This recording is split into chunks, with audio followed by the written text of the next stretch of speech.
जय हिंद दोस्तों, मैं नवीन शर्मा आप सभी का स्वागत करता हूं। आशा करता हूं आप सब एकदम अच्छे हैं, एकदम बेहतरीन हैं। एक बार सारे प्यारे दोस्त बताएंगे आप सब कैसे हैं। उम्मीद करूंगा एकदम अच्छे होंगे, एकदम बेहतरीन हो।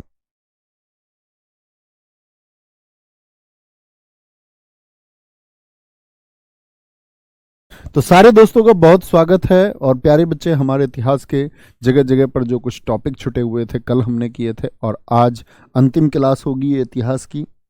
और मेरी कहानी भी चटक चुकी है यहाँ से, बीच में से इसमें क्रैक आ गया है। ठीक है, तो सारे दोस्तों का बहुत स्वागत है।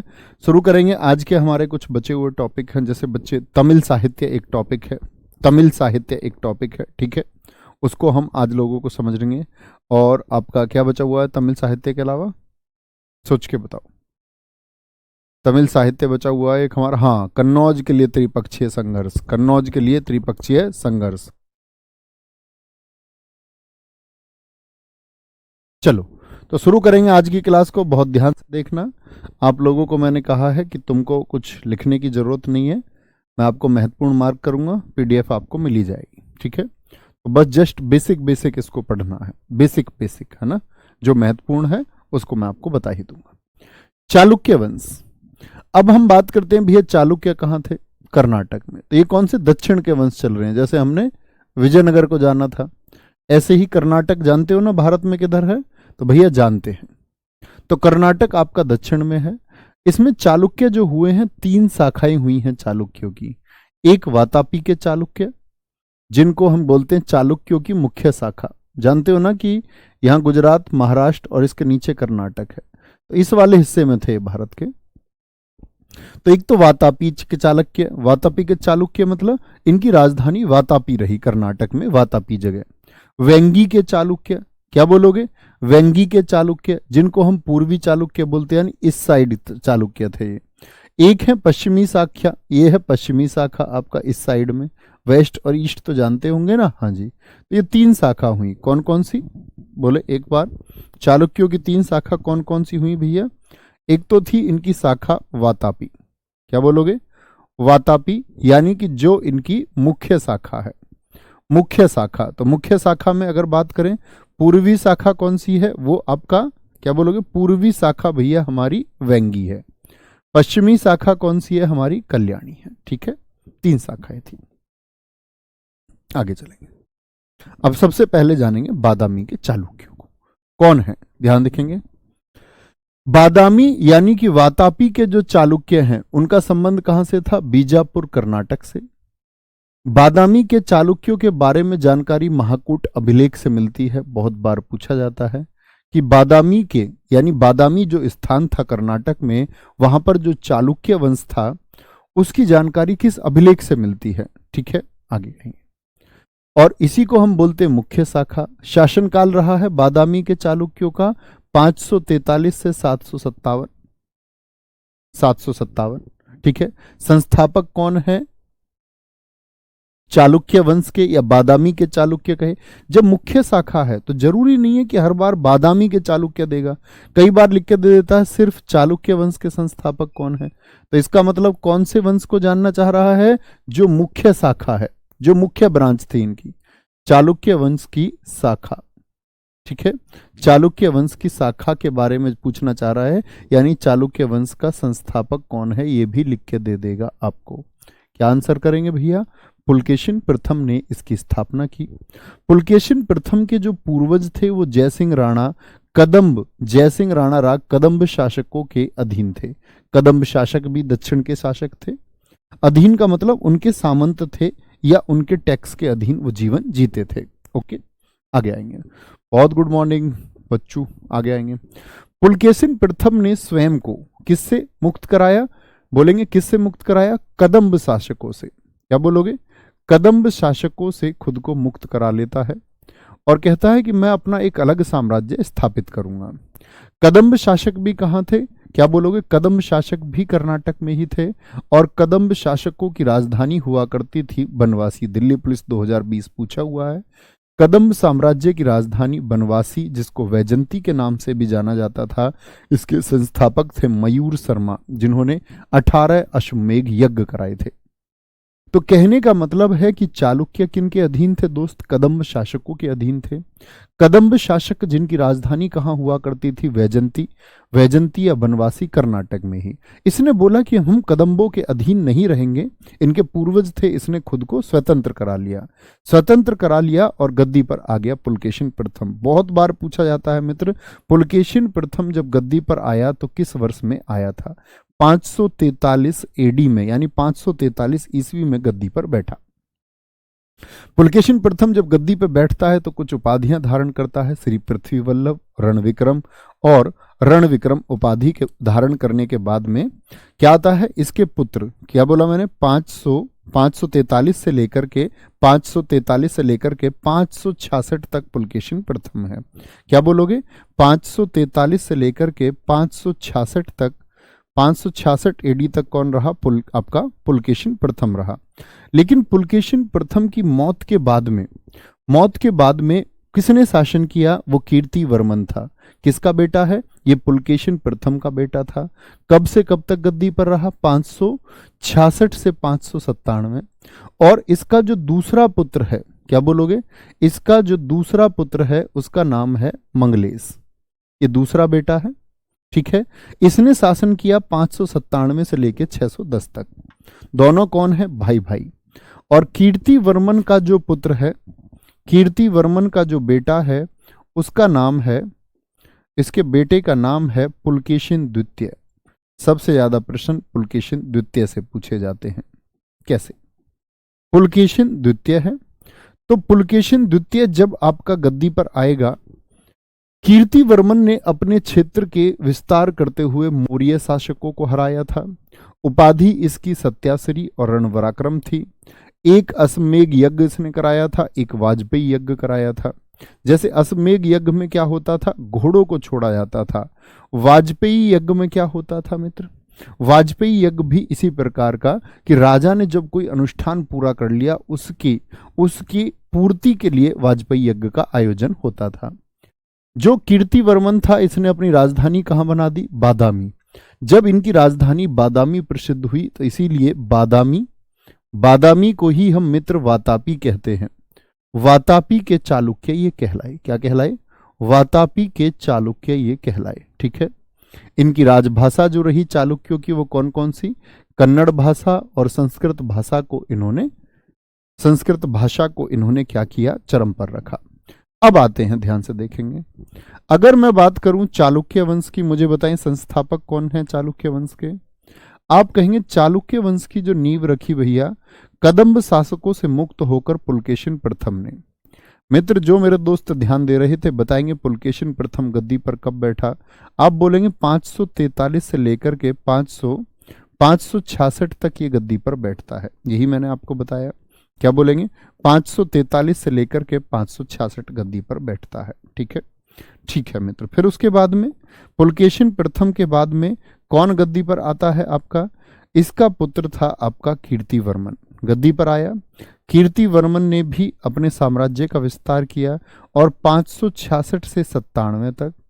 कीर्तिवर्मन के बाद में कीर्तिवर्मन का भाई मंगलेश, कौन? मंगलेश शासन में आया। मंगलेश कब तक गद्दी पर रहा?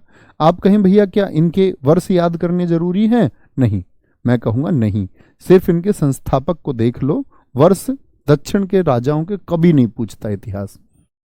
तो 597। अब बात मैं फोकस कराना चाह रहा हूं 610 पे, क्योंकि 610 आपको याद करना ही है।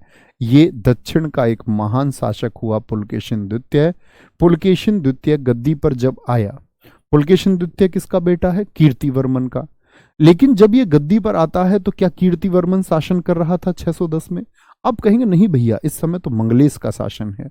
मंगलेश कौन लगेगा पुलकेशिन द्वितीय का? बताएंगे। तो इसने अपने चाचा मंगलेश की हत्या कर दी और गद्दी पर बैठा। उपाधि धारण की परम भट्टारक महाराजा धीराज। और सबसे इंपॉर्टेंट है इसका ऐहोल या ऐहोड़ अभिलेख, जो इसने 634 में जारी कराया।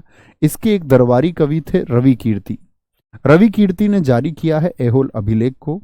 ऐहोल अभिलेख स्क्रिप्ट किस भाषा में लिखी गई है? संस्कृत में। पुलकेशिन के विजय अभियान बताता है और हर्षवर्धन की पराजय के बारे में जानकारी मिलती है। मैंने जब राजा हर्षवर्धन आपको पढ़ाए थे मित्र, याद करिए, याद करिए कि जब आपका हर्षवर्धन को हम पढ़ रहे थे तो मैंने क्या कहा था आपसे कि हर्षवर्धन उत्तर को तो जीत चुका था, उत्तर को जीत चुका था तो कहाँ जाना चाहता था? दक्षिण में। तो नर्मदा नदी के किनारे कब, किस वर्ष युद्ध हुआ था? तो आप कहेंगे भैया हमने वहां पढ़ा था नर्मदा नदी के किनारे 618 एडी में एक युद्ध हुआ और हर्षवर्धन को हरा दिया गया। यानी हर्षवर्धन नदी को पार न कर पाया, नर्मदा नदी को, दक्षिण वह कभी नहीं गया, वह वापस उत्तर की तरफ ही लौट गया। तो ये कौन व्यक्ति था जिसने हर्षवर्धन को हरा दिया था? इसीलिए इसने दक्षिण जाने का जब रास्ता रोक दिया तो इसको बोला गया दक्षिण पथेश्वर। दक्षिण के पथ पर इसने रोक लगा दी कि कोई अब उधर नहीं जाएगा। तो इसने शासन किया है आपका, यह भी प्रश्न पूछा गया है कि 32 वर्षों तक, मतलब कितने वर्षों तक शासन किया पुलकेशिन द्वितीय ने। ठीक है, कोई दिक्कत? ए होल अभिलेख। आगे आएंगे। पुलकेशिन द्वितीय ने 2 राजधानी बनाई, वातापी और वेंगी। वेंगी जो राजधानी थी, वेंगी मैंने क्या बोला था? वेंगी पूर्वी चालुक्य है। कौन से? ईस्ट में चालुक्य हैं और ये इसका भाई था। इसने वेंगी गिफ्ट किया अपने भाई को और अपने भाई विष्णुवर्धन को सौंप दिया।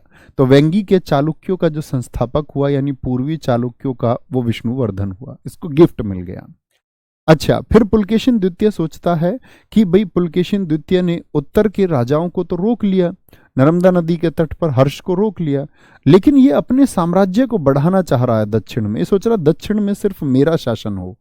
तो इसके लिए इसने तमिलनाडु का प्रसिद्ध शहर था कांची। जैसे दोस्त मैंने बताया था ना, उत्तर में किस शहर के लिए मारकाट रही? उत्तर में मैंने बताया सेंट्रल रहा व्यापार का कन्नौज। तो उत्तर के राजाओं में जो संघर्ष होता था वो कन्नौज के लिए होता था। ऐसे ही दक्षिण के राजाओं में जो संघर्ष हुआ है वो कांची के लिए हुआ है, क्योंकि कांची, इसके बारे में हर्षवर्धन ने भी लिखा है कि कांची दक्षिण में व्यापार का सबसे महत्वपूर्ण नगर था।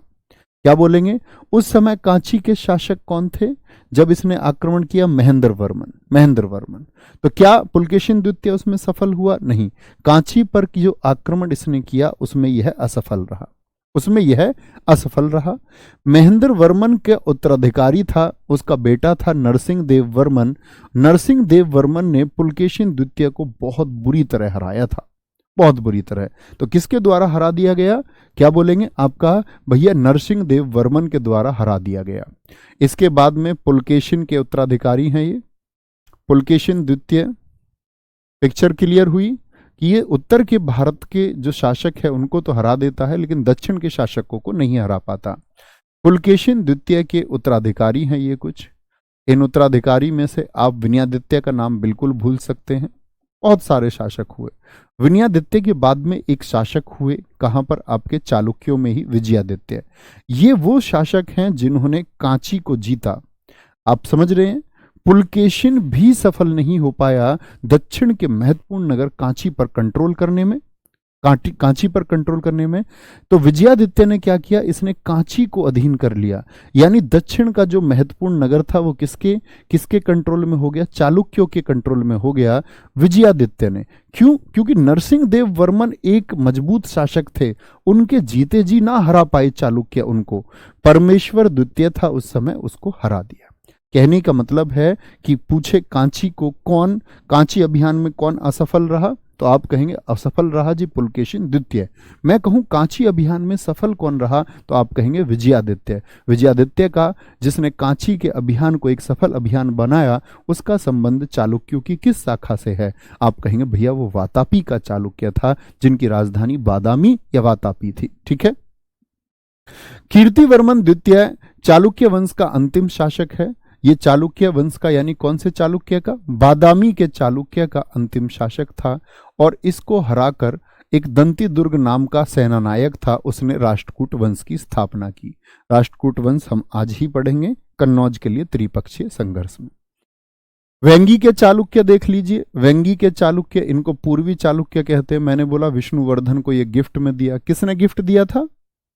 किस व्यक्ति ने गिफ्ट दिया था? जरा बताएं। क्या बोलोगे? भैया ये आपका किसने? वेंगी 2 राजधानी बनाई थी। किसने? आपका पूर्वी जो वेंगी थी वो पुलकेशिन द्वितीय ने दी अपने भाई को। एक थे कल्याणी के चालुक्य। कल्याणी के चालुक्य किधर थे? ये केरल की तरफ थे। ठीक है, ऐसे बोलते हैं। यानी कि जो सेंट्रल कर्नाटक था आपका, वहां सेंट्रल कर्नाटक पे बैठे हुए थे कौन आपका, क्या बोलोगे, वातापी के चालुक्य। जो पूर्व की तरफ आंध्र प्रदेश है, इधर वेंगी के चालुक्य थे, उन्होंने कंट्रोल कर लिया था। और जो पश्चिम की तरफ यानी कि आपका केरल की तरफ थे, केरल की तरफ थे आपका, उनको बोलेंगे कल्याणी के चालुक्य। इसको स्थापित किया था तेलप द्वितीय ने। वहां का एक शासक था कर्क द्वितीय को हराकर। प्रारंभ में कल्याणी के चालुक्यों की जो राजधानी थी वो मान्यखेत या मालखेड़ हुआ करती थी। और इसी तेलप ने शासन किया 993 से 997। इंपोर्टेंट बिल्कुल नहीं है, उपाधि इसकी असमाल रही, छोड़ सकते हैं आप। इसके बाद में सत्याश्रय आया, ये बहुत इंपोर्टेंट है। क्या बोलोगे, आपका तेलप द्वितीय के बाद में जो शासक आया सत्याश्रय, क्योंकि इंपोर्टेंट है, पूछता है कि जब महमूद गजनवी भारत आया उस समय दक्षिण में कौन शासन कर रहा था, तो उत्तर भारत में तो गजनवी आया, याद है ना, जयपाल के विरुद्ध आया, इसका आक्रमण हुआ गजनवी का। गजनवी का सोमनाथ पर आक्रमण कब हुआ था जरा बताएं। तो जब गजनवी आया है आपका, उस समय शासन कर रहा था सत्याश्रय। सत्याश्रय किस शाखा से है, तो आप बोलेंगे कल्याणी का चालुक्य है। कल्याणी का चालुक्य है, कहां का, कल्याणी का चालुक्य है, ठीक है, कल्याणी का चालुक्य। सोमेश्वर प्रथम यही है, सोमेश्वर प्रथम ने राजधानी आपका कल्याणी बनाई थी। तो कल्याणी के चालुक्य इनको कह रहे हैं, तो आपको याद ही रखना होगा इनकी राजधानी कल्याणी किसने बनाई। कल्याणी के चालुक्यों में हुआ विक्रमादित्य सेकंड, जिसने विरूपाक्ष मंदिर का निर्माण कराया। जो विरूपाक्ष मंदिर कहां पर है आपका, कर्नाटक में है, और भगवान शिव से संबंधित है। किससे है, भगवान शिव से संबंधित है। यहां पर मित्र एक बात देखें, सारे दोस्तों का मैं उत्तर देख पा रहा हूं 1025, वेरी गुड, बहुत शाबाश, वेरी गुड, ठीक है। और मित्र एक प्रॉमिस करो, जब हम आज इतिहास को खत्म कर लेंगे, आप एक कॉर्नर में जो हिस्ट्री है, इसके लिए मैं ये नहीं कहूंगा बार बार आपको रटना है, लेकिन आप हर रोज इसके लिए 10 से 15 मिनट निकालोगे रिवीजन के लिए एग्जाम तक। सिर्फ मैं कहूंगा कि 10 से 15 मिनट पढ़ते रहिए, बहुत ध्यान से पढ़ा होगा, आप परीक्षा तक देखेंगे, एक एक इनपुट आपको क्लियर होगा। मैंने कहा वो चीजें जिनको हम सिलेबस में अक्सर कवर नहीं कर पाते, उनको हमने 3 बजे के सेट में कवर किया हुआ है। मैंने आपसे पहले ही कहा था इस बैच की शुरुआत से पहले कि हम आपका एक्स्ट्रा एफर्ट लगाएंगे। जब दोस्त हमने इस बैच से पहले आपका परिणाम बैच शुरू किया था, तब भी मैंने आपसे कहा था, ठीक है भैया, क्या मुझको यूपीएसआई के लिए, अब यूपीएसआई के लिए अलग से मत पढ़ना, कोई भी जो यूपीएसआई दे, ठीक है। आगे पल्लव वंश का नाम सुना था अभी हमने, हाँ, पल्लव कहाँ थे जी, हमने जाना भैया चालुक्य थे हमारा कहाँ पर, तमिलनाडु में। चालुक्य तमिलनाडु में थे क्या, नहीं, चालुक्य कर्नाटक में थे। और कर्नाटक से नीचे तमिलनाडु में कौन थे, यानी कि संघर्ष किन किन के बीच था, चालुक्य और पल्लवों के बीच में। इधर पल्लव थे, इधर पल्लव थे, और इधर कौन थे, C4 चालुक्य थे। अच्छा, पल्लव कहां पर थे, तमिलनाडु में। इनके संस्थापक थे सिंह विष्णु। राजधानी इनकी कांची थी, यानी महत्वपूर्ण व्यापारिक नगर जो है वो पल्लवों का सेंटर था, यानी पल्लव शक्तिशाली रहे होंगे। हाँ जी, तभी तो पल्लवों ने, आपने देखा शुरुआत में चालुक्यों को किस प्रकार हराया नरसिंह देव ने। सिंह विष्णु जो है संस्थापक है, उन्होंने आदिवराह का गुफा मंदिर बनवाया है तमिलनाडु में। दरबारी कवि इनके भारवी थे, जिनकी पुस्तक है करारतार्जुनियम। क्या बोलोगे, करारतार्जुनियम बहुत पूछी जाती है। महेंद्र वर्मन, क्या बोलोगे, महेंद्र वर्मन प्रथम के समय पल्लव और चालुक्यों के मध्य संघर्ष शुरू हुआ। नरसिंह देव वर्मन, जिन्होंने किसको हराया था, पुलकेशिन को हराया था। इन्होंने महाबलीपुरम के रथ मंदिर तमिलनाडु में बनवाए, बहुत इंपॉर्टेंट है, बहुत पूछे जाते हैं। किसने बनवाए, नरसिंह देव वर्मन ने। नरसिंह देव वर्मन ने ही कांची के कैलाश मंदिर का निर्माण कराया। और दंडी विद्वान इनके समय पर रहता था, और दंडी की पुस्तक है, मैंने कई बार 3 बजे के सेट में कराई है, 10 कुमार चरितम। क्या बोलोगे, 10 कुमार चरितम, ठीक है, 10 कुमार चरितम। हाँ जी, कल से स्टैटिक जी के हम शुरू करेंगे, ठीक है, ओके, कोई दिक्कत, कोई परेशानी। संगम साहित्य मैं आज गाइड करूंगा आपको स्टैटिक जीके के लिए, 2 मिनट निश्चिंत रहिए। संगम साहित्य जो 100 एडी से 300 एडी के बीच रहा। तो अब तक हमने जाना चालुक्य और पल्लवों के बारे में। संगम साहित्य से दिल्ली पुलिस में क्वेश्चन पूछे गए 2020 में, अभी बताऊंगा कौन कौन से प्रश्न थे। संगम साहित्य का जो मूल विषय रहा है वह रहा है वीरता और प्रेम। इसका मुख्य ग्रंथ है संगम साहित्य का तिरुवल्लूर। तिरुवल्लूर ये लेखक का नाम है, इसने लिखा है तिरुकुलर गुलंत। अब आप कहेंगे तमिल साहित्य क्या है? जैसे बच्चे हिंदी साहित्य जानते हो, हिंदी साहित्य में कबीर दास, सूरदास, जयशंकर प्रसाद, मुंशी प्रेमचंद आदि लेखक हैं, वो उत्तर भारत के लेखक हैं। तो दक्षिण भारत के जो लेखक थे उनको बोलते तमिल लेखक। क्या बोलेंगे? तमिल लेखक। तो ये संगम साहित्य कितने वर्षों तक रहा? 100 से 300 एडी, तो लगभग 200 वर्षों का। तो इस दौरान एक जो पुस्तक बनी है जिसको बोलते तिरुकुलर, इसको इतनी प्रसिद्धि मिली कि इसको संगम का यानी तमिल संगम का बाइबल, संगम की गीता, संगम का उपवेद और संगम का पंचवेद कहा जाता है। संगम का पंचवेद भी कहा जाता है। ठीक है, ठीक है। तो भैया ये तमिल जो तमिल काल था यानी संगम काल था, इसमें जो इंपॉर्टेंट रचनाएं हुई वो बड़ी महत्वपूर्ण है। और उन रचनाओं की अगर हम बात करें तो एक है जैन धर्म से संबंधित शिल्पादिकारम ग्रंथ। शिल्पादिकारम ग्रंथ के जो लेखक हैं वो कौन हैं? वो इलंगो अदिगल हैं। दिल्ली पुलिस 2020 पूछा गया प्रश्न है, शिल्पादिकारम के लेखक कौन हैं? शिल्पादिकारम के। और बच्चे दक्षिण में ये रचना जो है ना, दक्षिण में जो ये रचना है ना वो बहुत महत्वपूर्ण है, बहुत शानदार है। कैसे जी? इसमें पात्र है, एक पात्र है कोवलन व्यापारी। क्या बोलोगे? एक मर्चेंट था कोवलन व्यापारी, और दक्षिण भारत की पत्नी, दक्षिण भारत की पार्वती सॉरी, उसकी पत्नी कन्नगी को कहा जाता है, कन्नगी को। और माधवी उसकी पत्नी का नाम है। माधवी क्या बोलोगे? पत्नी का नाम, सॉरी माधवी पत्नी का नाम नहीं है भैया, माधवी तो प्रेमिका हो गई। ये यहां पत्नी गलत लिख गया है, देखेंगे। क्या बोलोगे? एक मिनट, इसको एडिट कर देते हैं क्योंकि यहां से प्रश्न पूछा जाता है। माधवी कौन है? उसकी प्रेमिका है, माधवी प्रेमिका है। ठीक है, ये लिखेंगे।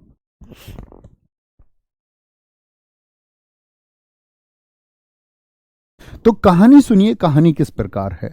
एक व्यापारी था आपका कोवलन, बहुत अच्छा व्यापार उसका चलता था, बहुत शानदार व्यापार चलता था।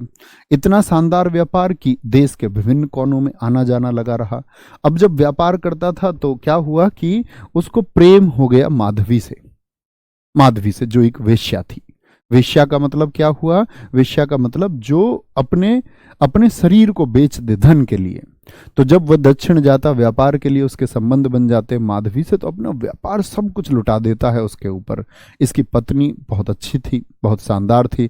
इसकी पत्नी हमेशा चाहती थी, क्या बोलेंगे? इसकी पत्नी हमेशा चाहती थी कि इसकी जो आर्थिक स्थिति है वो कभी ना बिगड़े, इसीलिए हमेशा मदद भी कर दी। लेकिन इसने क्या कर दिया? प्रेम में सब कुछ डुबा दिया। अब ये वापस आया डूब डाब के, अपनी पत्नी के पास आया, पत्नी से बोला, अपनी वाइफ से बोला कि अब तो व्यापार करने के लिए कुछ बचा नहीं। तो इसकी पत्नी ने अपनी पायल दे दी। क्या दे दी? पायल, नुपुर बोलते हैं जिसको, पैर की पाजेब। बोली तुम इसको ले जाओ और इसको बेच करके जो पैसा आए, जो पैसा आए तो क्या बोलेंगे, उसको व्यापार में लगा लो। अब ये उस पायल को लेके बाजार में जाता है। बाजार में जाता है तो एक घटना घटती है कि राजा की जो पत्नी है, यानी कि उस समय पांड्य वंश का शासन था, पांड्य वंश का शासन था। तो पांड्य वंश का राजा आपका उस समय क्या करता है आपका कि उसकी पत्नी की भी पायल खो जाती है। तो गुप्तचर ढूंढ रहे होते हैं कि पायल किसने चुराई है। अब बाजार में खबर दी जाती है कि इस तरह का एक पायल खोई है रानी की, तो एक पायल कभी मिले, ये स्ट्रक्चर है तो बताना। अब ये बेचारा उसी बाजार में बेचने पहुंच जाता है। संयोग से क्या होता है कि दोनों पायल एक जैसी होती हैं, दोनों की दोनों पायल एक जैसी होती हैं। अब आप कहेंगे भैया क्या बोलेंगे? दोनों की दोनों पायल एक जैसी होती है। दरअसल में एक पायल किसकी थी? एक तो उसकी पत्नी कन्नगी की है, और एक थी आपकी किसकी? एक है आपका किसकी? जो रानी की है। तो उसको तो पकड़ लेते राजा के लोग, बोलते हैं कि तू चोर है। उसने कहा नहीं जी मेरी वाइफ की है। उसकी बात तक नहीं सुनी जाती, उसकी बात तक नहीं सुनी जाती और उसको दंड दे दिया जाता है। दंड दे दिया जाता है तो वह क्या करती है कन्नगी? कन्नगी को पता चलता है उसके पति को दंड दे दिया गया, मृत्यु दंड दे दिया गया। तो जाकर के वो साप देती है पांड्य वंश को। कहते हैं एक कथा के अनुसार कि पांड्य वंश का जो अंत हुआ वो इसी के साप की वजह से हुआ। ये कहती है कि तुमने मेरे पति का ऐसा या उनके पति को जो दंड दिया है उसकी वजह से तुम्हारा ये शासन, तो उसके क्रोध की वजह से आज पूरे भारतवर्ष में, पूरे दक्षिण को आप देखोगे ना जाकर के, इवन श्रीलंका तक, तो कन्नगी की पूजा होती है, कन्नगी की पूजा होती है, और दक्षिण भारत की पार्वती इनको कहा जाता है, उनकी वाइफ को। ठीक है। एक पुस्तक लिखी गई है तमिल साहित्य में, मणिमेखले, जो किसने लिखी है? सतनार, इसके लेखक हैं। जहां दोस्त आपका शिल्पादिकारम की कहानी खत्म हुई है, उसके आगे का भाग लिखा है सतनार ने। सतनार ने क्या लिखा है कि ये बौद्ध धर्म का एक लेखक था। तो पूछता है मणिमेखले पुस्तक का संबंध किस धर्म की पुस्तक है? तो उसको बौद्ध धर्म से संबंधित माना गया है। ठीक है। और मणिमेखले, मणिमेखले में क्या बोलोगे? मणिमेखले के लेखक सतनार हैं। इसने जो ग्रंथ लिखा है, ये किससे लिखा है? माधवी से लिखा है। क्या बोलोगे? माधवी से संबंधित है, माधवी और उसकी बेटी। क्या बोलोगे? माधवी और उसकी बेटी, यानी जो वेश्या से उसकी बेटी हुई, बहुत चर्चित रही, बाद में ये कोवलन की बेटी ही है। तो कोवलन की जो ये बेटी है, ये आपका एक नर्तकी थी ये भी। तो ये नर्तकी से क्या बन गई थी? बाद में एक बौद्ध भिक्षुणी बन गई थी। तो बौद्ध भिक्षुणी की एक कहानी सतनार ने लिखी है मणिमेखले में। ठीक है। संगम साहित्य में जो टोटल कवि थे वो 8,898 कवि, ये लोग क्या करते थे? भाग लेते थे, सारे लोग भाग लेते थे। किसने? पांड्य शासकों ने इनको आसरा दिया कि आप रचनाएं लिखो, हम आपका साथ देंगे, आप रचनाएं लिखो। ठीक है। जो तमिल कवियों का ये समागम है, समागम यानी इकट्ठे होना, इसको बोलते मुचंगम। क्या बोलते? मुचंगम। संगम साहित्य में 3 वंशों के बारे में जानकारी मिलती है, और वो 3 वंश कौन कौन से हैं? 3 वंश कौन कौन से? बफ को क्यों नहीं देख रहे हो? बफ कैसे हो रहा है?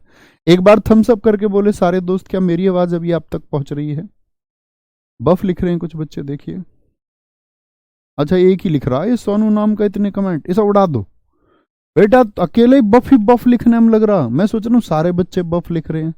पागल मत कर कमेंट, सिलेक्शन से चूक जाएगा। आगो क्या बोलेंगे? संगम साहित्य में 3 वंशों के बारे में जानकारी मिलती है। कौन कौन से? यानी तमिल साहित्य में चेर, चोल, पांड्य, इनके बारे में जानेंगे। चेर, चोल, पांड्य। 3 संगम परिषद आयोजित हुई। पहली जो परिषद हुई, पहले जो ये तमिल कवि बैठे लेखन के लिए कि हमको अपना इतिहास लिखना है, पहले बैठे मदुरै में। ये तमिलनाडु में ही है। क्या बोलोगे? मदुरै में। अगस्त ऋषि इसके अध्यक्ष बने। कोई प्रमाण यानी कोई ग्रंथ नहीं है इसका, उस समय का कोई ग्रंथ हो।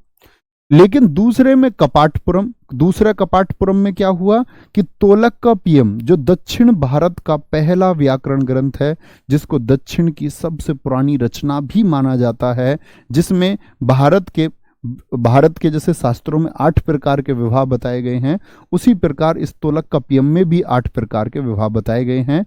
कब लिखा गया? दूसरी परिषद। दूसरी परिषद कहाँ हुई जी? कपाटपुरम में। पहली और तीसरी दोनों मदुरै में।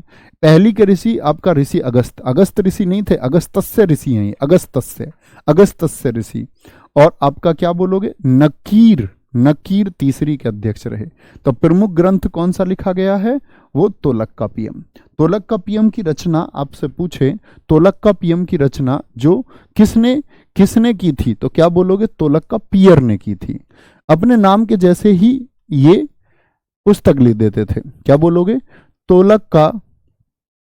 तोलक्कापियर ने क्या की थी? तोलक्कापियम की रचना की थी। तोलक्कापियर इसका लेखक है। तमिल के बारे में लिखा, दक्षिण के बारे में लिखा। तो पहला राजवंश आता है आपके सामने, चोल राजवंश। कौन कौन से 3 बने इसमें? चेर, चोल और पांड्य। तो जो चोल राजवंश है आपका, एक था आपका चेर और एक है पांड्य।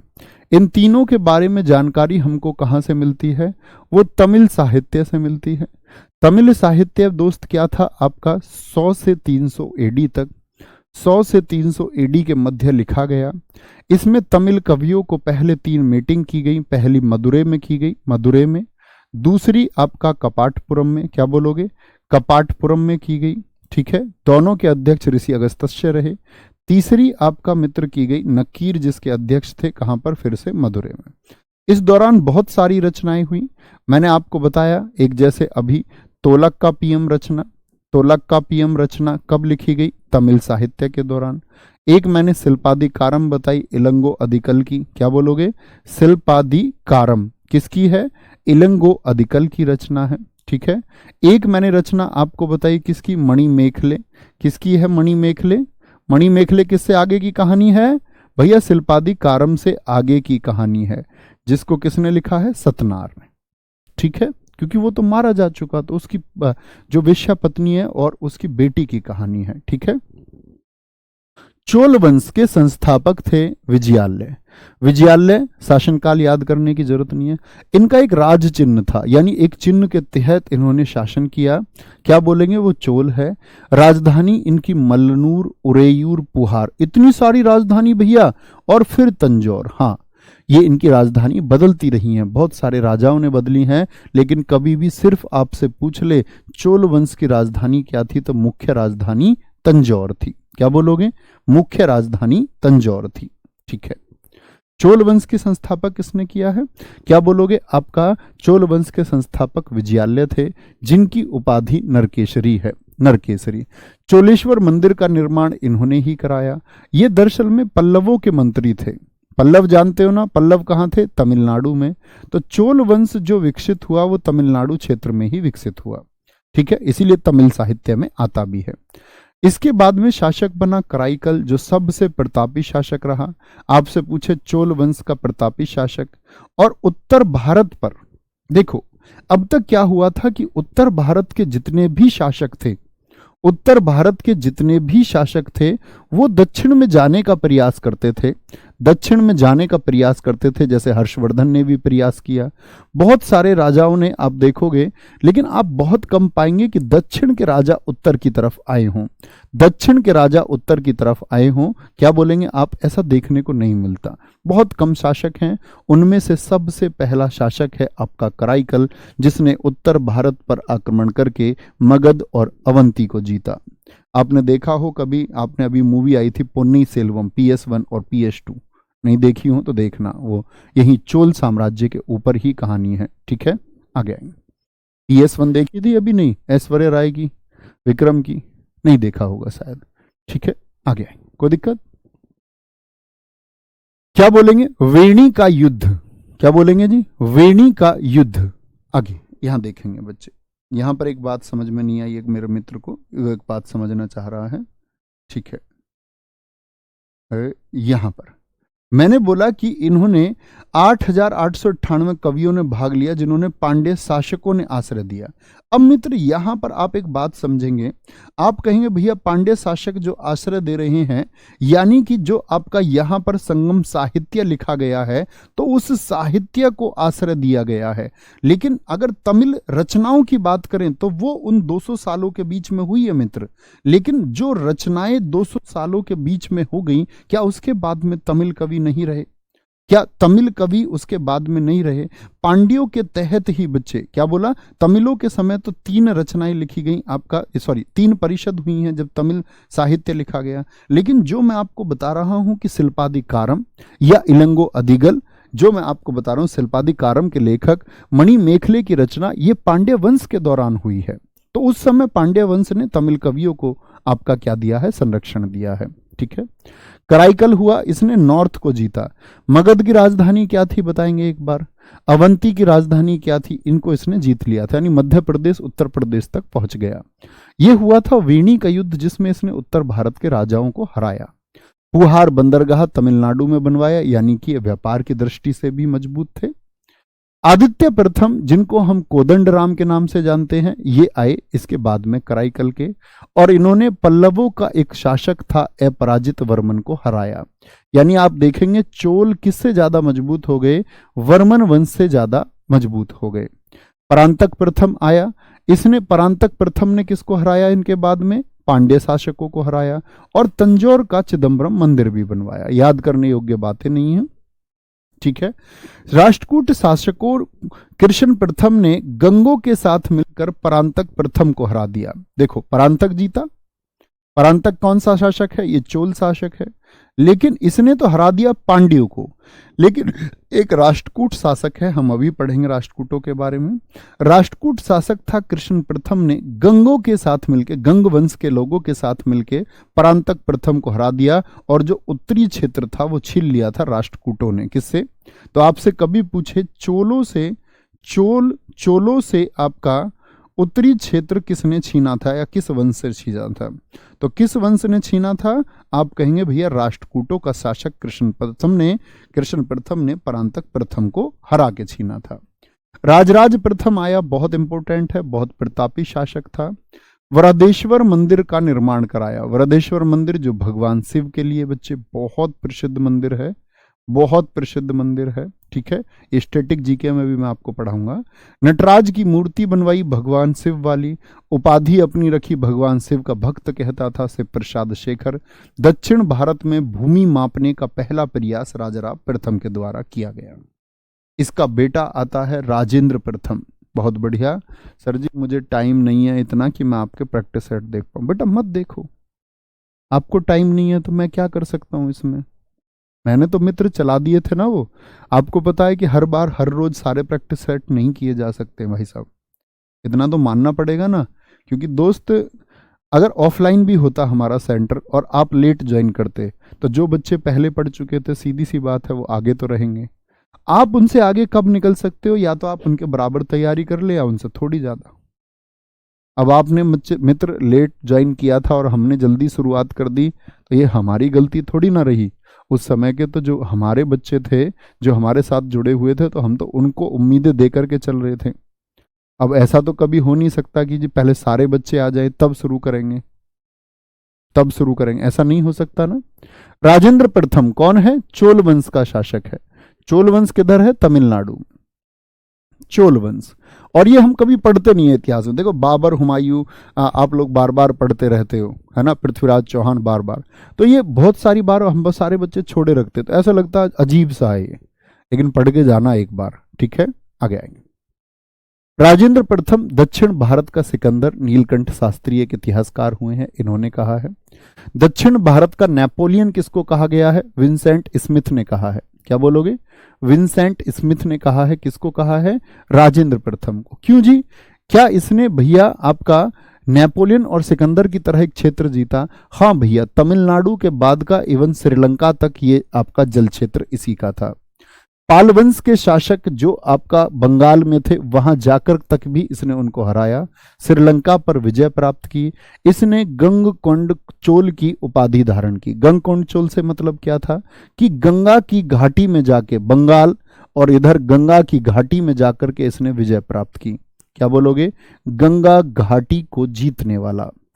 बहुत बार पूछा गया है आप परीक्षा में, गंगा घाटी को जीतने वाला या गंगकोंडचोलपुरम। गंगकोंडचोलपुरम एक शहर भी इसने बसाया आपका तमिलनाडु में। क्या बोलोगे? एक गंगकोंडचोलपुरम। क्या? गंगकोंडचोलपुरम की स्थापना किसने की थी? कहां पर? आपका तमिलनाडु में। अब आप कहेंगे भैया ये तो नाम सुना नहीं। अब तुमने दिल्ली तो सुना होगा, उत्तर भारत में हो तुम, इसीलिए वो फैमिलियर लगता है। अंतिम चोल शासक कौन है? मुझे बताएं, संस्थापक कौन रहा चोलों का? तो आप कहेंगे अंतिम चोल शासक रहा राजेंद्र चोल तृतीय, जिसको अधिराज राजेंद्र भी हम कहते हैं, ठीक है। आगे आएंगे। आगे आता है फिर चेर वंश। अब सोचते चलेंगे। मुझे बताओ, अभी मैंने आपको बताया चोल वंश का चिन्ह क्या था। इनका राज चिन्ह धनुष है, बहुत पूछा जाता है। ये कौन से हिस्से में थे? तो मैंने बोला चोल तमिलनाडु वाले हिस्से में, और मित्र जो चेर वंश है वो केरल और तमिलनाडु वाले हिस्से में था, ठीक है। पुराना नाम केरल का चेर ही था, तो उसी नाम पर इसका नाम चेर वंश पड़ा। इसके संस्थापक उदयनजेरल है। राजधानी वंजी, कोरियर और तोंडी रही। लेकिन आपसे कभी पेपर में तीनों विकल्प ही दे दे और पूछे मुख्य राजधानी या कोई और विकल्प ना दे और वंजी लिखा हुआ हो, तो मुख्य राजधानी कौन चुनेंगे? वंजी को चुनेंगे, ठीक है। उदयनजेरल का ही नाम जो है प्रियदर्शी था।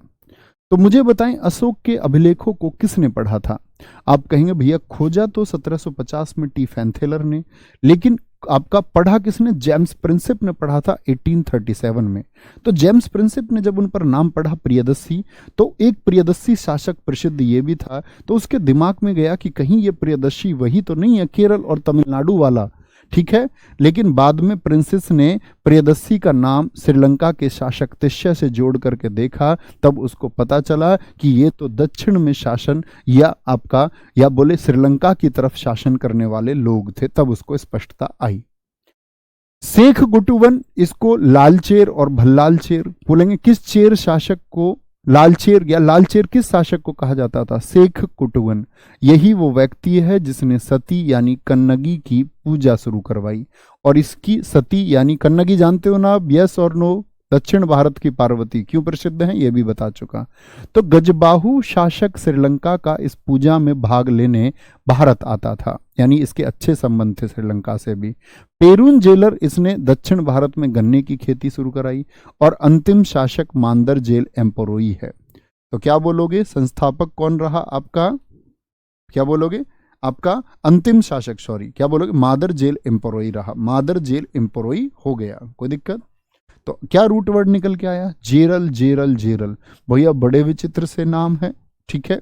आगे आएंगे। भैया वज्जी तो गणतंत्र था उत्तर भारत में। मित्र ये उत्तर भारत पढ़ रहे हैं हम या दक्षिण भारत, आप ही बताइए। और वो वंजी नहीं था, वो वज्जी था, वो अज्जी था, वज्जी। बहुत आशीर्वाद है दोस्त जिन लोगों ने 80 सेट पूरे किए हैं, तुम कमाल करके आओगे, देख लेना, ठीक है। कमाल करके आओगे, कमाल। क्योंकि मित्र देखो, मेरे हाथ में सारे विषय नहीं। मन मेरा भी करता कि एक समय मुझे मिले 2 साल का, मेरे पास बच्चे पढ़े 2 साल 1.5 साल, मैं उसको पॉलिटी भी पढ़ाऊँ, मैं उसको ज्योग्राफी भी पढ़ाऊँ, मैं उसको इतिहास भी पढ़ाऊँ, लेकिन मुझे समय मिले एक विशाल। लेकिन निश्चित समय में तो भाई साहब बड़ी दिक्कत होती है। तो इसीलिए तो मैं एक्स्ट्रा एफर्ट लगाता हूँ। आप देखिए बहुत सारे एप्लीकेशन आज देश में ऐसे चल रहे हैं कि सिर्फ पेड कोर्स पढ़ाते हैं बच्चों को। यूट्यूब पर ना के बराबर प्रैक्टिस है। RWA कराता ना हर सब्जेक्ट की प्रैक्टिस, तो वो प्रैक्टिस मैंने 3 बजे की आज से शुरू नहीं की, उसको लगभग 2 साल से करा रहा हूँ मैं। हर एग्जाम के लिए कराता हूँ, इसी बात के लिए कराता हूँ कि बच्चों का कहीं कुछ मिसिंग है तो वो प्रैक्टिस सेट में मैं पूरा कर दूँ। क्योंकि ये तो जो बेसिक है जीएस का, ये तो पेड क्लासेस में या कहीं भी बेसिक मिलता रहेगा। इसके लिए मैंने तुमसे कहा भी है कि आप एक बार एक कोर्स ले लो, बार बार कोई कोर्स मत खरीदो, बार बार बाकी प्रैक्टिस सेशन ज्वाइन करे रखो, वो काफी है, ठीक है। ये कौन था? ये चेर वंश का आपका। और फिर कौन से आते हैं आपका? चोल, चेर, फिर पांड्य। पांड्यों का चिन्ह कौन सा था? मछली। अब मुझे बताओ चेरों का चिन्ह कौन सा था? संस्थापक नेडियोन है, बहुत इंपोर्टेंट है। समुद्र पूजा नेडियोन ने ही शुरू करवाई। राजधानी कोरकई और मदुरै। तो मुख्य राजधानी कौन सी रही है? मदुरै। तो मदुरै तो भैया तमिलनाडु में है। हाँ, तो तमिल साहित्य को ही तो पढ़ रहे हैं, तमिलनाडु के क्षेत्र में ही तो ये शासक हुए हैं, ठीक है। मेगस्थनीज के पांड्य वंश की जानकारी मिलता है मेगस्थनीज से। मेगस्थनीज ने कौन सी किताब लिखी थी जी? अपनी पुस्तक इंडिका में। क्या बोलोगे? अपनी पुस्तक इंडिका में उसने पांड्य वंश की जानकारी दी है, यानी कि पांड्यों का उसने एक वर्णन किया है। इसके बाद में आपका नेडियोन के बाद में नेजुडेलियन शासक बना।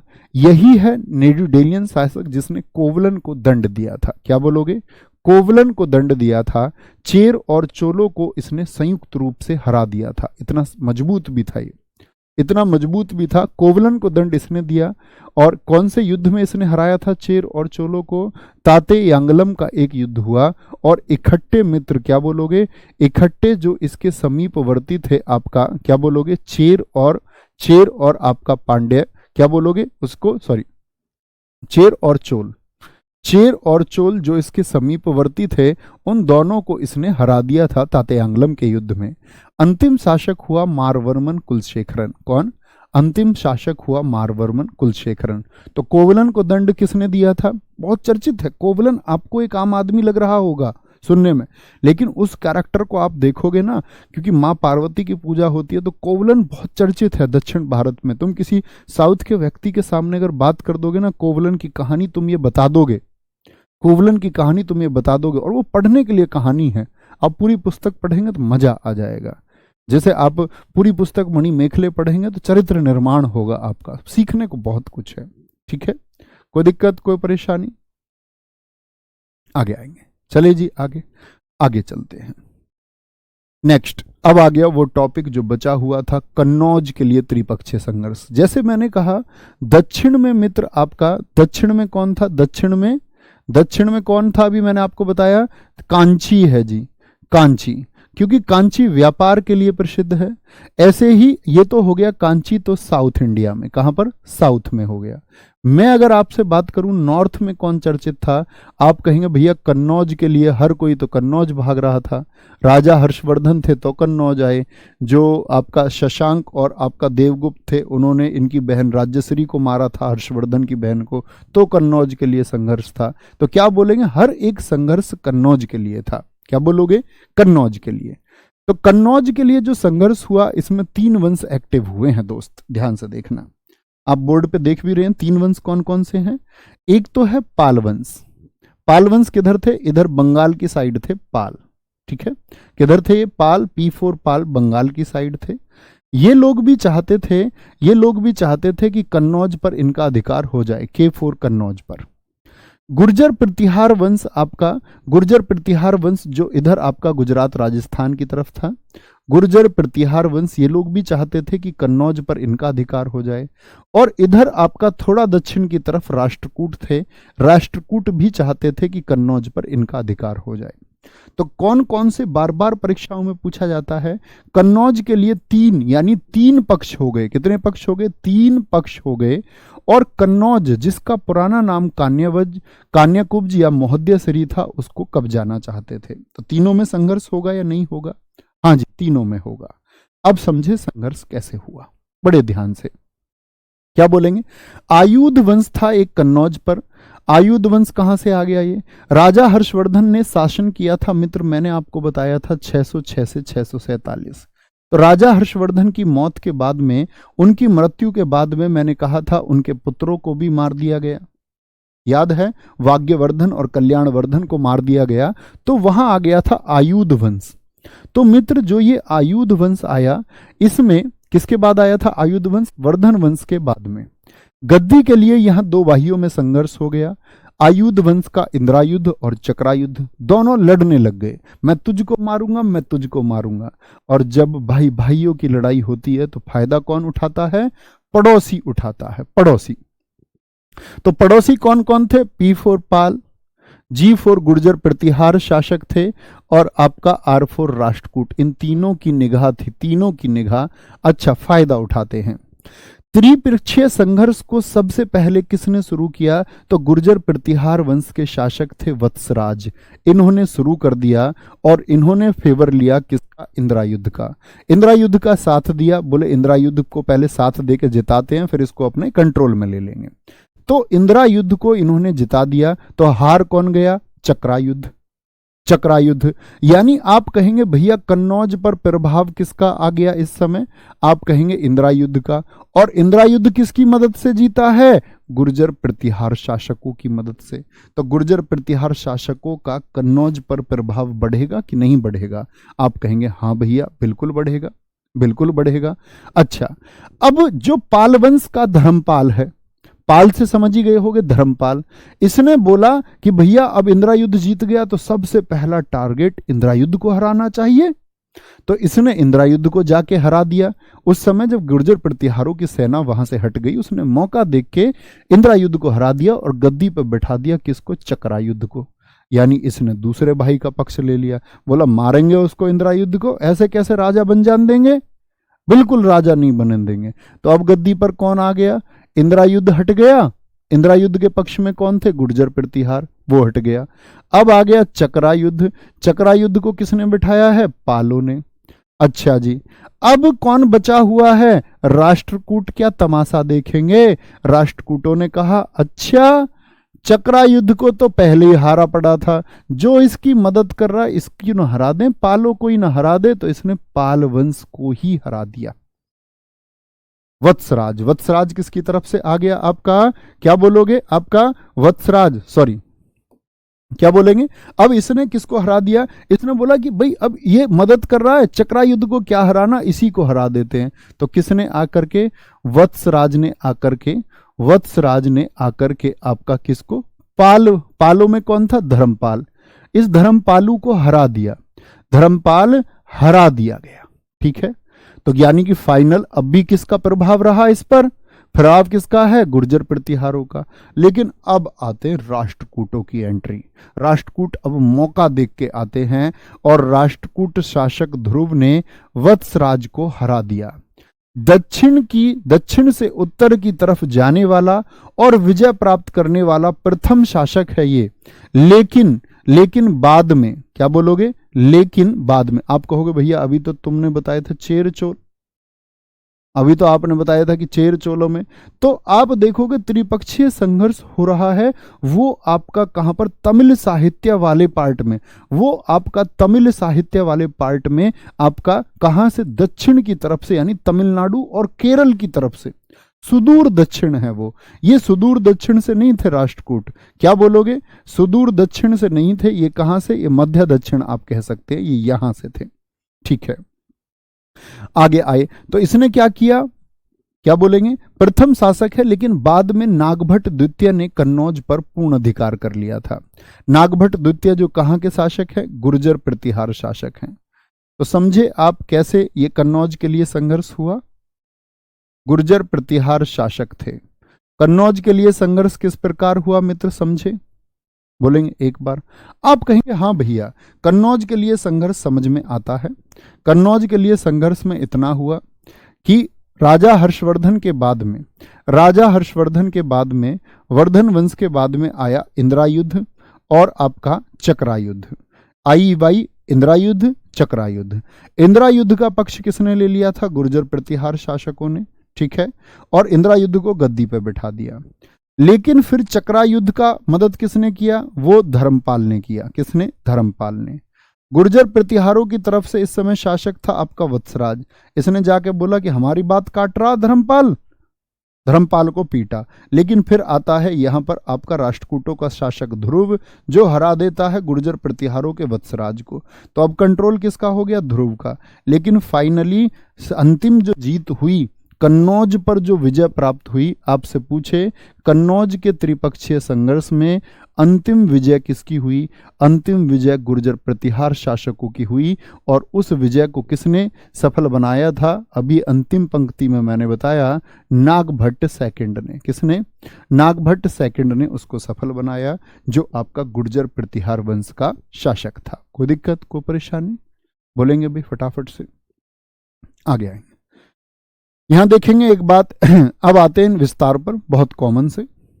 अभी पालवंश का मैंने नाम लिया था। पालवंश कहां बताया मैंने आपको? बंगाल में। संस्थापक कौन है इनके? बस संस्थापक याद करना और राजधानी, अन्य कुछ जानकारी याद करने की आवश्यकता नहीं है। पालवंश का संस्थापक गोपाल था। और बच्चे आपको याद रखना चाहिए, जब हर्षवर्धन गद्दी पर नहीं रहा तो कोई सेंट्रल पावर नहीं रही और हमेशा एक राजा चाहिए होता था सत्ता को चलाने के लिए। और जब राजा न रहे तो लूटपाट अराजकता फैल ही जाती है। तो उस अराजकता को, मत्स्य न्याय को खत्म किया कि जो मजबूत शासक था वो कमजोर को मार रहा था, मजबूत व्यक्ति कमजोर व्यक्ति से धन लूट ले रहा था। तो कमजोर जो है, कमजोर का दमन किया जा रहा था। तो वहां की जनता ने चुना है गोपाल को, खुद ही, जो एक न्यायप्रिय व्यक्ति था, उसको अपना राजा मान लिया। ठीक है, क्या बोलेंगे? मत्स्य न्याय को खत्म किया। ओदंतपुरी विश्वविद्यालय बनवाया था किसने? ओदंतपुरी विश्वविद्यालय ये बनवाया आपका किसने? गोपाल के द्वारा। कहां पर? बिहार में। इसी के समय कश्मीर के शासक ललितादित्य, मतलब इसके समय से मतलब इससे पहले, क्या बोलेंगे? इससे पहले। तो इसके समय पर कश्मीर के शासक ललितादित्य मुक्तपीड़ ने कन्नौज और बंगाल को लूटा था। तो इतनी लूट कन्नौज और बंगाल में हुई कि वहां की जनता ने कहा कि अब तो हमारा एक लीडर होना ही चाहिए, बिगर लीडर के तो लूटपाट हो रही है। ठीक है, आगे आएंगे। दूसरा शासक धर्मपाल आया। धर्मपाल गद्दी पर कौन बैठा, कब बैठा, इंपोर्टेंट है। विक्रमशिला विश्वविद्यालय किसने बनवाया था? मुझे बताओ, विक्रमशिला विश्वविद्यालय तोड़वाया किसने था? ये मैंने आपको बताया था गुलाम वंश पढ़ाने से पहले। नालंदा विश्वविद्यालय के लिए 100 गांव दिए। सोमपुरा विश्वविद्यालय बांग्लादेश में है, वहां पर निर्माण कराया। किसका? आपका सोमपुरा विश्वविद्यालय का। उत्तरापद स्वामी विक्रमजीत परम भट्टारक। परम सौगात उपाधि पालवंश के किस शासक की थी? बहुत पूछा जाता है, धर्मपाल की। इसके दरबार में हरिभद्र विद्वान रहते थे। हरिभद्र विद्वान, जिनकी पुस्तक का नाम है अष्ट सहस्त्रिका। अष्ट सहस्त्रिका। तुम कमेंट करने वाले बच्चों के लिए क्लास में एक बात कह के जाऊंगा, और बस एक बार कभी जीवन में मुझे मिलो, अगर वो बात सटीक साबित ना हो तो मित्र इस बात को आप लोग एक बार एग्जामाइन करना, ठीक है। एक बात कह के जाऊंगा, एक सेंटेंस सिर्फ, उससे ज्यादा कुछ नहीं। बाकी आप अपने जीवन या तो ऑनलाइन पढ़ाई करना छोड़ देना, या तो आप कहीं ऑफलाइन ढूंढ लेना। अब ऑफलाइन में कुछ बचा नहीं। जो बच्चा पेन पकड़ना जानता है वो ऑफलाइन जा रहा है आजकल। सिलेक्शन वाले सब बच्चे ऑनलाइन आ चुके हैं, ठीक है। बहुत बढ़िया, बख्तियार खिलजी, मेरे बहुत सारे मित्रों ने आंसर दिया। एक बच्ची को देख रहा हूं मैं, एक गुड़िया को, उसको बस लगातार ये मतलब है, वो कह रही है कि जी मैं मणि मेखले की कहानी कहां पढ़ूं। बताओ, मतलब बेटा आप 10वीं तो पास कर चुके होगे, दिल्ली पुलिस देने जा रहे हो, 12वीं पास कर चुके हो, आज इंटरनेट के युग में आप हो। मम्मी पापा कितनी उम्मीद रखते हैं आपसे, मेरा बच्चा, मैंने पलाया बढ़ाया, मेरी उम्मीदों को पूरा करेगा। बच्चे, क्या तुमको बोलूं, थोड़े विकसित हो जाओ प्लीज, रिक्वेस्ट है। छोटे बच्चे नहीं हो तुम, अब जिम्मेदारी निभाने लायक हो चुके हो। तुम्हारे बराबर के लोग जिम्मेदारी निभा रहे हैं। कभी देखना, एक केले की ठेली पर आपको छोटी बच्ची सब्जी बेचती हुई छोटी बच्ची या छोटा बच्चा मिल जाएगा। इतने इतने से बच्चों को घर चलाना पड़ रहा है अपना। वो अगर पूछने लग जाए ना, पापा जी ये सब्जी कहाँ से आती है, पापा जी ये सब्जी कहाँ उगती है, पापा जी इन सब्जियों का उत्पादन क्या, उसको मतलब नहीं है। अभी आपके मजे चल रहे हैं, मम्मी पापा दे रहे हैं तुमको करने को बहुत सारों को, ऐस में हो। गुरुजी क्या कहते हैं, कमेंट सेक्शन से दूर रहना, नहीं रहना। मैं तो करूंगा कमेंट। कुछ मूर्खों ने पूरी क्लास निकाल दी है आज तक की, पहले दिन से लिखना स्टैटिक जीके कब कराओगे। मतलब जो कर रहे हैं उनको उससे कोई मतलब नहीं है, उनको मतलब है बस स्टैटिक जीके कब कराओगे, इनसे बातें कर लो बस। बेटा मैं तुमको बता रहा हूं, जिंदगी में अंतिम समय पर सिर्फ मायूस हो जाओगे और कुछ नहीं प्राप्त कर पाओगे। आपके बच्चे स्कूल जाने वाले होंगे, बड़ी अंदर से भावना आएगी कि मैं अपने बच्चों को क्यों अच्छे से नहीं पढ़ा पा रहा हूं। तब अपने दिन याद करना मित्र, और तब सोचना कि जो समय मेरी असीम मेहनत का, परिश्रम का, ध्यान केंद्रित करने का, फोकस करने का समय था, मैंने उस समय को बातों में गवा दिया था, मैंने उस समय को कमेंट सेक्शन में गवा दिया था। मैं एक बात की जिद पकड़े रहा, बस स्टैटिक जीके कब कराओगे, और मेरे सारे विषय इस चक्कर में खराब हो गए। ठीक है, उम्मीद करूंगा हमेशा आप लोगों को गाइड करने का प्रयास इसलिए करता हूं, मेरी बातें आप लोगों को कड़वी लग सकती है, लेकिन दोस्त मेरी बातों से कड़वी ज्यादा आपको अपना खराब भविष्य लगेगा जब वो खराब हो जाएगा। मेरी बातें तो शायद आपको जीवन भर याद भी ना रहेंगी। आज मैंने क्या कहा है ये आपको 1 महीने बाद याद नहीं रहेगा। कोई कटिंग होगी, कोई शायरी होगी तो याद रह जाएगी, वरना तब बातें तो भूल जाता है आदमी। आपके घर आपके पिताजी ने आपसे कई साल पहले क्या कहा होगा आप भूल गए होंगे, मेरी बातों को भी भूल ही जाएंगे। इसीलिए मैं कहता हूं कि बातें महत्वपूर्ण नहीं है, महत्वपूर्ण है कि आप क्या करने वाले हो। ठीक है, और आपके लिए कभी कोशिश करेंगे, बैच लेकर आएंगे बात करने वाला बैच, जिसमें सिर्फ बातें ही बातें होंगी। उसको कोई खरीदेगा क्या, उसको कोई नहीं खरीदेगा। उसमें बेतरतीब बातें करेंगे, आप कुछ कहोगे मैं कुछ कहूंगा, एक ऐसा बैच लेकर के आएंगे। ठीक है, चलो भाई चले आगे। और पूरी स्टैटिक जीके में एक भी मुझे ऐसा दिख गया ना इधर उधर की बातें करता हुआ, आपका कोर्स बीच में बंद कर दिया जाएगा। आप स्वयं जिम्मेदार होगे अपने कोर्स के। जी मैं तो पेपर देने वाला था, 1 महीने पहले मेरा कोर्स बंद कर दिया गुरुजी, और दुनिया में कोई ताकत नहीं है जो उस बैच को खुलवा जाए। अगर मैंने बंद करवा दिया तो करवा दिया, फिर ये इलाज ढूंढूंगा मैं तुम्हें पढ़ाने का, तुम डंडे से पढ़ोगे, अब ऐसे नहीं पढ़ोगे। आओ आगे। धर्मपाल की जो पत्नी थी वो शनदेवी थी, राष्ट्रकूट वंश से संबंध रखती थी, यानी इसकी रिश्तेदारी थी राष्ट्रकूटों में। देवपाल बौद्ध धर्म का पुनर्संस्थापक है, जिसने बौद्ध धर्म को स्थापित किया आपका कहां पर, बंगाल में। विग्रहपाल महिपाल को भी पुनर्संस्थापक माना जाता है बौद्ध धर्म का। फिर आपका रामपाल। अंतिम शासक कौन है पाल वंश का, संस्थापक बताओ कौन बताया बच्चे, गोपाल। क्या बोलोगे, गोपाल। अंतिम शासक याद रख लो। पाल वंश के बाद बंगाल पर शासन किया सेन वंश ने, और सेन वंश के जो संस्थापक हैं वो कौन थे? सामंत सेन थे। इन्हीं के चौथे शासक हैं सेन वंश के लक्ष्मण सेन, जो 1187 में बैठते हैं, और 1187 में उन्होंने भी एक कैलेंडर चलाया था जिसको हम लक्ष्मण कैलेंडर या लक्ष्मण संवत के नाम से जानते हैं।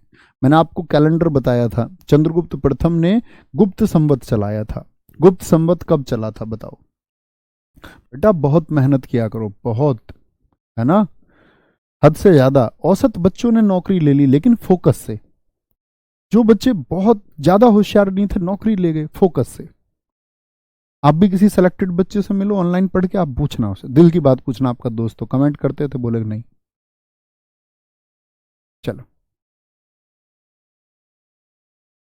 बोले भाई फटाफट से, वेरी गुड, इनको ब्लॉक कर दो।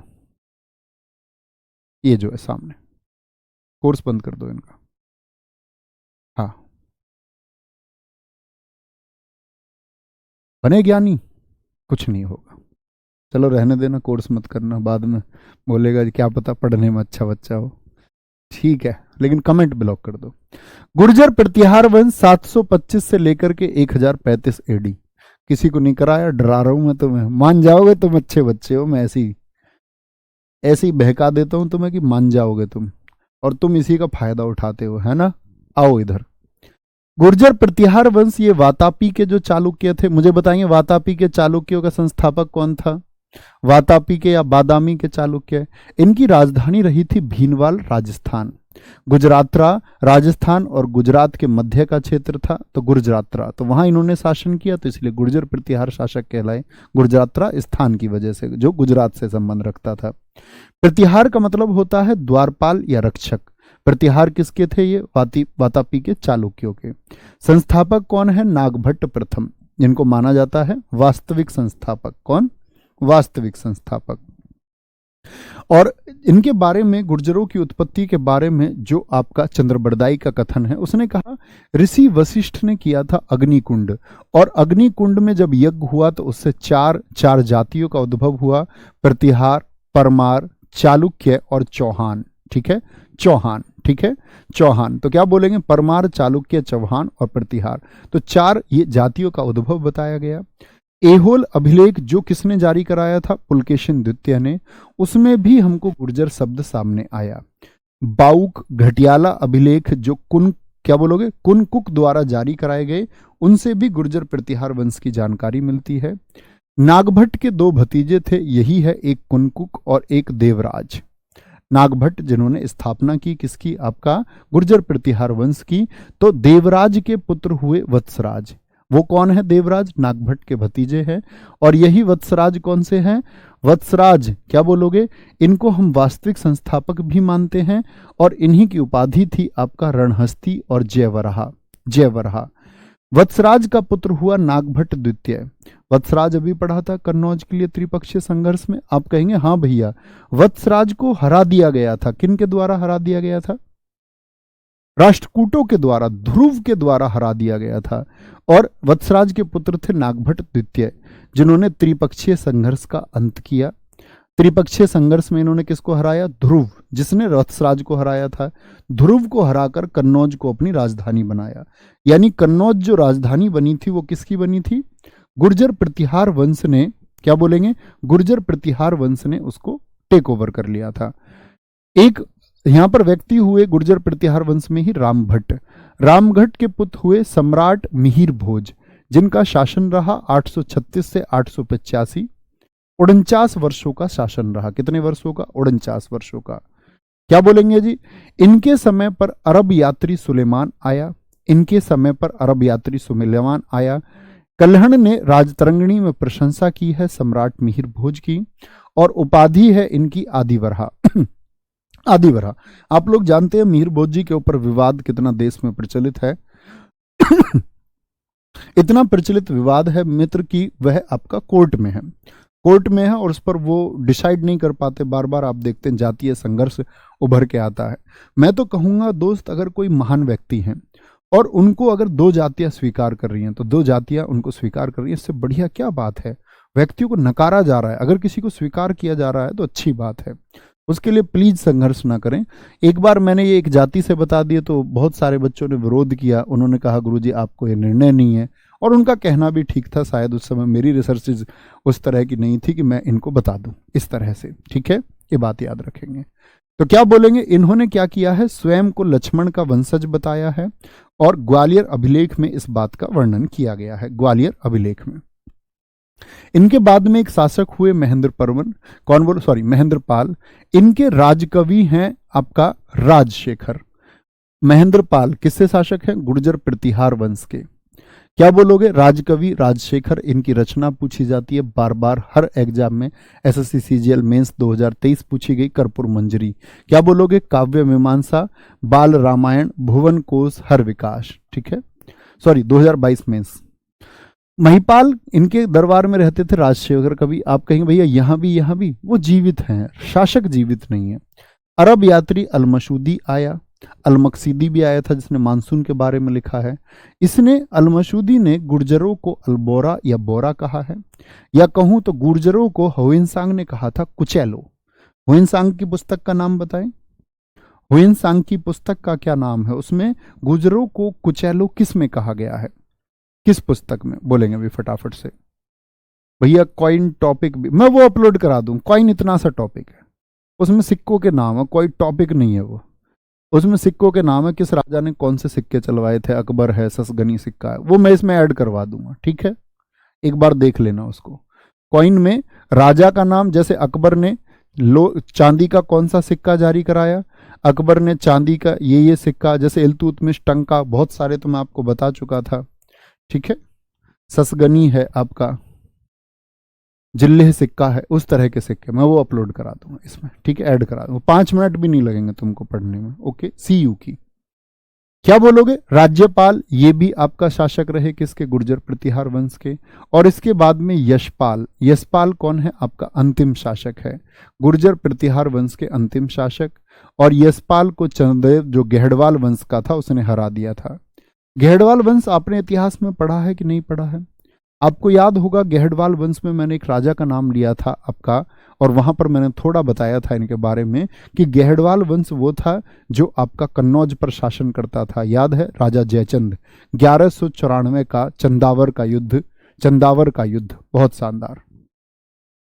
क्या बोलेंगे, राष्ट्रकूट वंश, राष्ट्रकूट वंश रहा है तीसरा वंश, यानी पाल पढ़ा, गुर्जर प्रतिहार पढ़े, और राष्ट्रकूट वंश। तो ये भी कौन थे, वातापी के चालुक्यों के मंत्री थे, फिर ये भी अलग हो गए। और दंती दुर्ग ने स्थापना की थी राष्ट्रकूटों को हरा के। दंती दुर्ग ने किसको हराया था जरा बताएंगे, आज ही की क्लास में बताया। राजधानी राष्ट्रकूटों की रही है मान्यखेत, बहुत पूछी जाती है।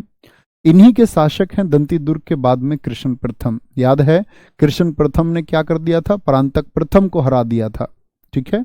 तो कैलाश मंदिर महाराष्ट्र में बनवाया।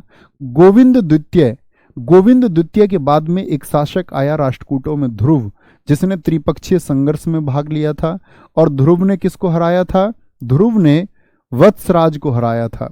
वत्सराज जो गुर्जर प्रतिहार वंश का शासक था, वत्सराज को हरा दिया था।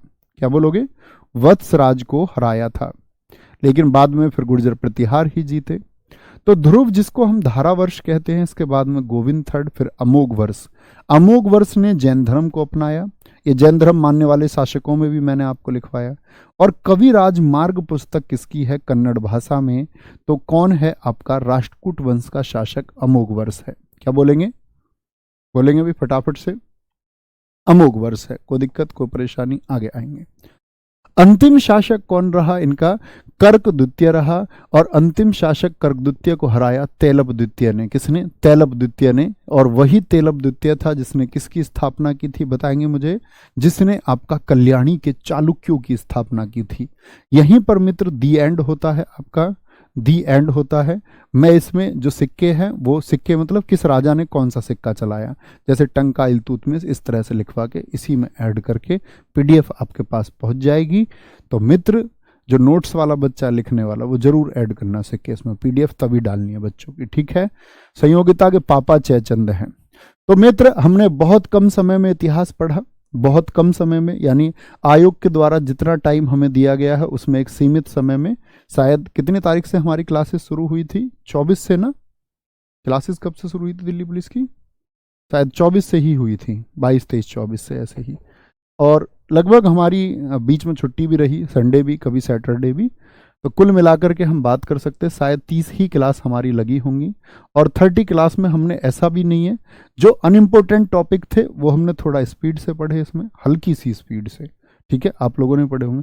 जो समझने वाले टॉपिक थे वो हमने बहुत धीरे धीरे, जैसे प्राचीन समझने वाला था, आधुनिक भारत के जो हिस्से समझने वाले थे, शेष इतिहास को हमने थोड़ा, क्या बोलेंगे, थोड़ा सा 2 क्लास में किया। उसको अगर एक ही क्लास में कर लेते तो ज़्यादा ठीक होते, उससे ना ज़्यादा प्रश्न पूछे जाते, ना कोई अर्थ है। बोलेंगे कोई दिक्कत? अच्छा, 21 से शुरू हो गई थी, 21 से, एकदम ठीक है। थैंक यू लगी है, क्या कह रहे हैं, क्या लगी है? ठीक है, कोई नहीं, कोई नहीं, ठीक है। तो भाई साहब थैंक यू टू मच, यहाँ पर दी एंड होता है। कल मिलेंगे आपका स्टैटिक के बारे में, कल स्टैटिक के बारे में मैं आपको ये बताऊंगा। देखो आज ही गाइड कर देता हूँ, कल जब माइंडसेट बना के आओ, एक तो नए स्टूडेंट 2 तरह के हो सकते हैं स्टैटिक जीके पढ़ने वाले, नए और पुराने। जिन बच्चों ने मेरी स्टैटिक जीके पढ़ रखी है, जैसे मैंने यूट्यूब पे करा रखी थी सीजीएल के लिए, यूट्यूब पर लाखों बच्चों ने देखी है, यूट्यूब पर सीजीएल के लिए करा रखी है, एक तो वो जिन्होंने वो कर रखी है, और उसके बाद में जिसने प्रैक्टिस सेट लगा रखे थे 80। मैं ये कहूंगा कि उस बच्चे को बैच वाली स्टैटिक जीके के लिए अलग से 1 घंटा देने की जरूरत नहीं है, खत्म। इतना काम कर लो, या भैया इतना काम कुछ नहीं किया है, इतना काम कुछ नहीं किया है, मैं सिर्फ इस बच्चे को और गाइड करूंगा कि रिवीजन अगर करना चाहता है तो सिर्फ पीडीएफ पढ़ ले। हमारी रोज की क्लास की पीडीएफ होगी, 2-4 दिन में एक बार देखता रहे। नए बच्चों को क्या होगा भैया, आपको स्टैटिक मतलब रटना, स्टैटिक मतलब रटना, और स्टैटिक में वो उतना बेहतर है जो रट पाए। तो रटने का माइंडसेट बना के आना भैया, एक दिन में जो दे दोगे, जो डिलीवर कर दोगे, अगले दिन रट के आऊंगा। जो संभव मदद मुझसे हो पाएगी आपको रटवाने में, वो मैं करूंगा। हालांकि स्टैटिक जीके में सबसे बेहतरीन काम होता है कंटेंट देना, और सबसे ज़्यादा जीएस में जो पार्ट आएगा वो कौन सा आएगा, स्टैटिक जीके। सबसे ज़्यादा क्वेश्चन पूछे जाएंगे किसके, सबसे ज़्यादा। इसीलिए तो बोला कि इसको पेपर के टाइम पे पढ़ेंगे, क्योंकि इसको ज़्यादा देर से पढ़ लो तो भूलना तय है, क्योंकि रट्टाफिकेशन का सब्जेक्ट है, इसमें फैक्ट नहीं है जी। ये बोलने लग जाओ कभी जी बिहार में ही ये उत्सव क्यों मनाया जाता, फिर मूर्ख बच्चे कहलाओगे, ठीक है, मूर्ख बच्चे। तो रटने के लिए तैयार रहना, रटने का ये सब्जेक्ट है, और बाकी समझने योग्य जो बातें हैं वो आपका भाई आपको समझाता ही रहेगा। तो कल से शुरू करेंगे इस जर्नी को, ठीक है। कल आप सब लोगों का स्वागत है, थैंक यू। जय हिंद, जय भारत, जय मां सरस्वती। बहुत सारा प्यार। आप सब लोग मित्र हमेशा एक उम्मीद रखते हैं, और मेरी बातें कभी आपको ऐसे कड़वी लगे ना तो ये समझ लेना, घर में आपका सगा बड़ा भाई आपको सही ट्रैक पे ले जाना चाह रहा है। तो कभी किसी को बुरा नहीं लगना चाहिए, थोड़ा कड़वा लग सकता है, कोई नहीं, फिर मैं आपको हंसाता भी तो हूँ, है ना, तो कड़वा नहीं लगना चाहिए। ध्यान रखिए। जय हिंद, जय भारत।